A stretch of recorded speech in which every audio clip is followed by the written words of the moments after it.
శ్రీ గురుభ్యో నమ. శ్రీమాత్రే నమ. మా ప్రేక్షకులందరికీ శ్రావణ మాసపు శుభాకాంక్షలు తెలియజేస్తున్నాము. మాసం వచ్చేసింది. మహిళలందరికీ చాలా ఇష్టమైనటువంటి మాసం ఇది. ఎందుకు ఇంత ఇష్టంగా ఉంటుంది? ఈ మహిళలందరూ చాలా చక్కగా నోములు వ్రతాలు అన్నీ చేసుకుంటూ ఉంటారు. లక్ష్మీదేవి పూజలు చేస్తారు. ఆ తర్వాత వాయినాలు ఇచ్చుకుంటారు. అలాగే శ్రావణ మంగళవారపు నోములు చేసుకుంటారు. అలాగే వరలక్ష్మి వ్రతము, శ్రావణ శుక్రవారాలు ఇవన్నీ కూడా ఈ నెలలో విశేషంగా జరుగుతూ ఉంటాయి. ఈ నెలలోనే ఎందుకు ఈ శుక్రవారాలకి మంగళవారాలకి ఎందుకు ఇంత ప్రాధాన్యత వచ్చింది? లక్ష్మీ అమ్మవారికే ఎందుకు మనము పూజలు చేస్తున్నాము? ఇత్యాది అంశాలన్నిటినీ మీతో కలిసి చక్కగా చెప్పుకోవడానికి అలాగే మాట్లాడుకోవడానికి మీ ముందరికి వచ్చాను. శ్రావణ మాసం అనగానే శ్రవణ నక్షత్రం చంద్రుడి యొక్క నక్షత్రం. ఈ శ్రావణ మాసంలో శ్రవణ నక్షత్రము పౌర్ణమి రోజున కూడి ఉంటుంది. కాబట్టే ఈ నెలకి శ్రావణ మాసం అనేటటువంటి పేరు వచ్చింది. శ్రావణ మాసం అనగానే ప్రతి వాళ్ళు కూడా పసుపు కుంకుమలకి, అమ్మవారి పూజలకి, దానాలకి ఇలాగా చాలా ప్రాధాన్యత ఉంది అని చెప్పుకుంటూ ఉంటారు.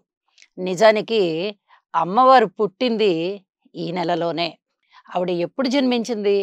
పాలసముద్రాన్ని దేవదానవులు మధిస్తూ ఉన్నప్పుడు శ్రావణ మాసంలో శుద్ధ పంచమి నాడు అమ్మవారి యొక్క జననం జరిగింది.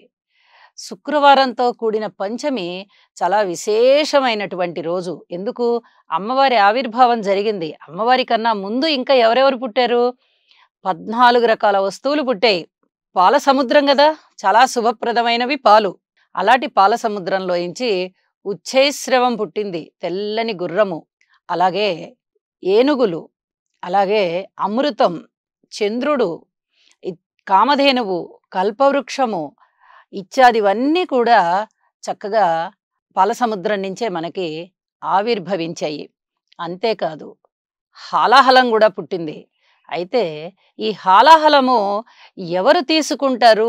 ఈ విషము నుంచి వచ్చేటటువంటి ఆ ప్రభావం ఏదైతే ఉందో ఆ ప్రభావం అందరినీ హరించి వేస్తూ ఉండగా ఇక శివుణ్ణి వేడుకున్నారనమాట. అందరూ ఋషులు గాని, మునులు గాని, దేవతలు గాని అందరూ వెళ్ళి, స్వామి మంగళస్వరూపమైనటువంటి వాడివి నువ్వు, మంగళాకారుడివి, మరి ఈ హాలాహలం పుట్టింది ఏ విధంగా లోకాలన్నిటినీ రక్షిస్తావు నువ్వు, అన్నిటినీ హరింపజేస్తున్నది ఈ ఆలాహలం అని చెప్తే అప్పుడు ఆయన ఒక చిరునవ్వు నవ్వి అమ్మవారి వైపు చూశారట. పార్వతీదేవి తీసుకోండి స్వామి అని చెప్పి ఆవిడ కూడా ఒక చిరునవ్వు నవ్వింది. ఏ భార్య అయినా భర్తకి పర్మిషన్ ఇస్తుందా విషం తింటాను అంటే?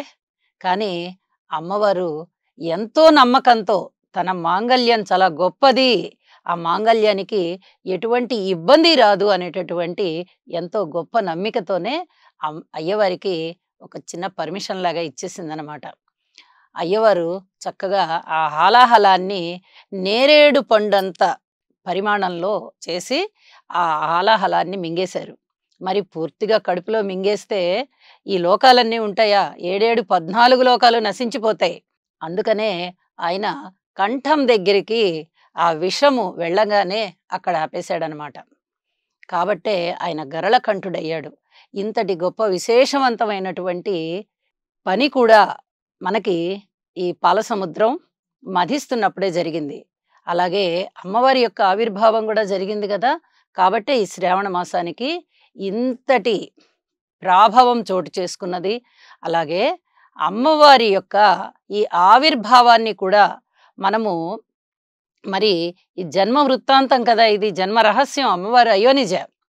ఆవిడ ఈ గర్భవాస నరకం అనుభవించేటటువంటిది కాదు, ఆవిడ అయోనిజ. కాబట్టి చక్కగా పాలసముద్రం చిలికినప్పుడు అందులోంచి ఆవిడ ఆవిర్భవించింది కాబట్టి, అలాగే ఈ శ్రావణ మాసం ఎంతో పవిత్రమైనది కాబట్టి పార్వతీదేవి తాను నమ్మిన మంగళసూత్రాన్ని చక్కగా పసుపు కుంకుమలు వృద్ధి చెందే విధంగా తన మంగళసూత్రం ఎంత గొప్పదో ప్రపంచానికి తెలియజేస్తూ అతివలందరూ కూడా, ముఖ్యంగా వివాహం అయినటువంటి స్త్రీలందరూ కూడా ఈ మంగళసూత్రాన్ని ఎంత చక్కగా దాన్ని నమ్మాలి, అలాగే భర్త పట్ల అనురాగంతో ఉండాలి అనే అంశాలన్నీ కూడా ఇందులో ఇమిడి ఉన్నాయి కాబట్టి ఇవన్నీ కూడా ఈ ప్రజలు తెలుసుకుని ఈ మాసాన్ని చక్కగా పూజిస్తారు అమ్మవారిని అని చెప్పి మనకి ఈ భవిష్య పురాణం ఇవన్నీ చెప్తూ ఉన్నాయి.